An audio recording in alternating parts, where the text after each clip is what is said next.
C'est certainement le moment ou jamais de prendre une photo en tête-à-tête avec la fontaine de Trevi.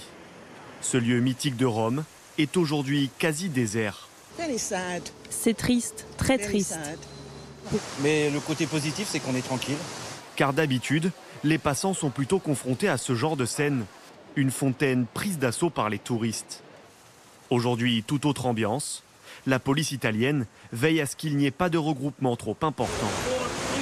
Marchez, s'il vous plaît, marchez. Marchez. Ne vous arrêtez pas.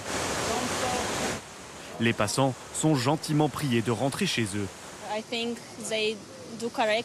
Je pense que c'est une bonne chose parce que d'habitude nous jetons de la monnaie dans la fontaine et la monnaie peut être infectée, donc c'est sûrement pour ça qu'ils l'ont fermée. La capitale italienne, comme suspendue à l'évolution de l'épidémie de coronavirus. Seules quelques personnes se baladent dans des rues étrangement vides. Les 60 millions d'Italiens vont désormais devoir s'y habituer, car les autorités entendent bien tout faire pour freiner sa propagation. Dimanche, le gouvernement a placé 3 régions du nord de l'Italie en quarantaine. C'est désormais tout le pays qui est concerné. Une décision historique prise par décret. Je vais signer un décret que nous pouvons appeler « Je reste à la maison ». L'avenir de l'Italie est entre nos mains et ces mains doivent être responsables aujourd'hui, plus que jamais. Concrètement, les cinémas, théâtres, musées, écoles, universités, discothèques sont désormais fermés. Les compétitions sportives sont suspendues, même si certaines pourront avoir lieu, mais à huis clos.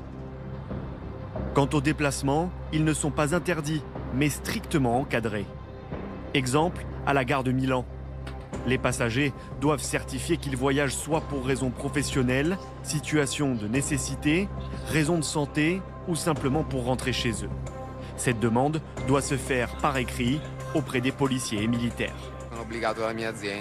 Je suis obligé par mon entreprise de voyager pour le travail. Je viens de Brescia et je viens à Milan tous les jours pour le travail. Je dois retourner à Padoue car ce soir nous avons un conseil municipal. Je suis conseiller municipal à Padoue et nous devons voter des règles relatives aux entreprises locales et à la fonction publique. C'est important d'y être. Situation identique à Florence. La police contrôle les passagers de ce train en provenance de Milan. Ils nous ont arrêtés quand on est descendu du train et ils nous ont demandé nos pièces d'identité. Ils ont d'ailleurs photographié ces documents. Toutes ces restrictions resteront en vigueur jusqu'au 3 avril. Alors certains commencent à faire des provisions. Il y a trop de monde à l'intérieur. Un peu de patience. On va vous faire rentrer. Cette famille française n'a pas hésité à charger son caddie. On a pris des pâtes, des tomates, du jus. Moi, j'ai pris la glace. Et vous avez pris, mais genre pour 3 mois, quoi. Non, quand même. Je sais pas, 2 mois. Ouais, 2 mois.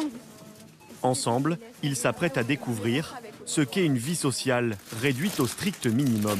C'est vraiment pénible le fait de rester à la maison sans rien faire et puis vous vous réveillez, vous êtes là cloué sous les 4 murs de la maison. Ce n'est pas facile, c'est pas vraiment facile. Mais dans les cas de force majeure, on ne peut rien faire. Les autorités entendent bien faire respecter toutes ces mesures, quitte à punir s'il le faut. Une peine pouvant aller jusqu'à 3 mois de prison et 206 € peut être appliquée à quiconque ne respecterait pas les règles. Pire, une personne contaminée au coronavirus qui fuirait une zone en quarantaine pourrait être arrêtée et jugée pour crime contre la santé publique.